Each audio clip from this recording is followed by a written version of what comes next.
Yves Bailly, bonjour. Vous êtes président de Norske Skog Golbey. Pavatex, le reportage qu'on vient de voir, ça vous parle?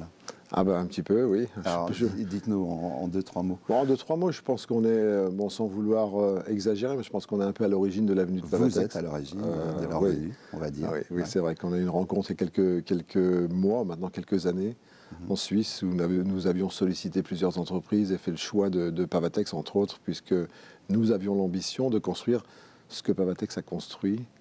Et voilà, c'était le début de l'histoire de Pavatex. On reviendra sur ces volontés de partenariat. Donc Norske Skog aujourd'hui, c'est 400 salariés, un chiffre d'affaires de 300 millions d'euros, dont 90% à l'export. On est là pour parler de la grande région. C'est un secteur, un territoire qui vous concerne directement? Oui, on ne peut pas oublier, pour nous avons des clients historiques dans la grande région, et notamment si on parle du groupe EBRA, qu'on connaît bien dans la région, l'Est républicain. L'Est républicain, Vosges Matin, le Républicain Lorrain, les dernières nouvelles d'Alsace, le Progrès, le journal de Saône-et-Loire. On s'arrête là parce que la liste est longue. Oui, la liste est longue. Donc c'est un de nos clients historiques qui est important pour nous. On a une part de marché assez conséquente avec eux. Belgique aussi, Luxembourg. La Belgique avec Rossel, la Voie du Nord, qui aujourd'hui, d'un point de vue français, est important également, avec le rachat de Nord-Éclair, Voie du Nord, et puis plus récemment l'Union Reims.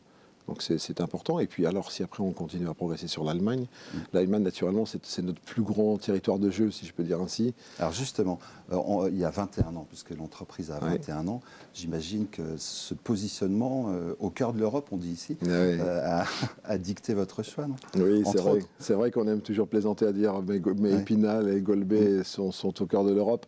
En fait, dans un rayon de 800 à 900 km, on va dire, nous touchons 90% des plus grandes métropoles européennes. Donc ça, c'était un des choix primordiaux pour l'entreprise. Et autant de lecteurs de journaux, hein, puisque vous produisez du papier journal. Voilà.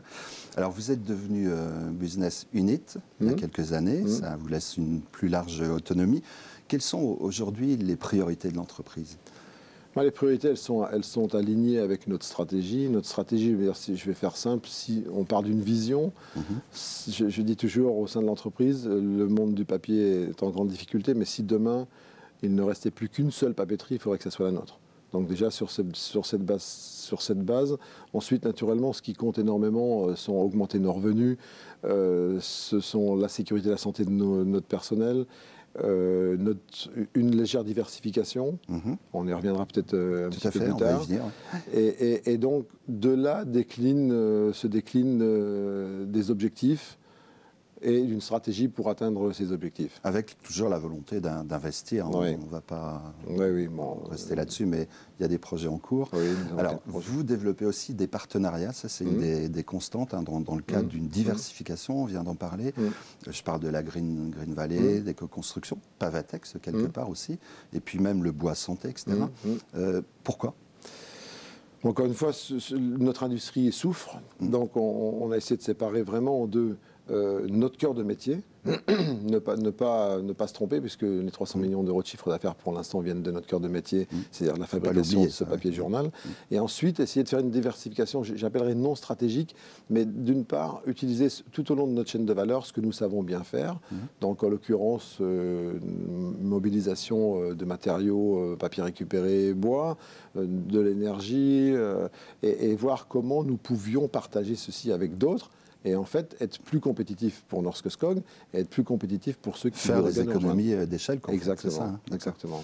Et il y a un autre partenariat qui est en cours, qui concerne les transports. Oui. Alors, ce terme, c'est Valorail. Valorail, oui.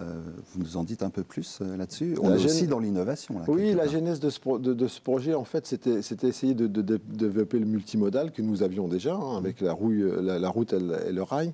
Mais également, le pari, c'était d'aller vers le fluvial. Le fluvial, c'est un peu compliqué pour l'instant encore. Et donc, on a glissé vers un projet innovant avec notre partenaire voisin, MGE. Et l'idée, c'était de pouvoir transporteur combiner... de l'année. Voilà, transporteur de l'année. Et ce projet, Valorail a gagné le Grand Prix international du transport l'année passée. Et l'idée, c'était de pouvoir combiner de la route et du rail. Et transporter ou nos matières premières en vrac, papier récupéré, ou nos produits finis. Dans la logique du développement durable que vous cultivez depuis des années. Yves Bailly, merci pour toutes ces précisions. C'est un plaisir, merci.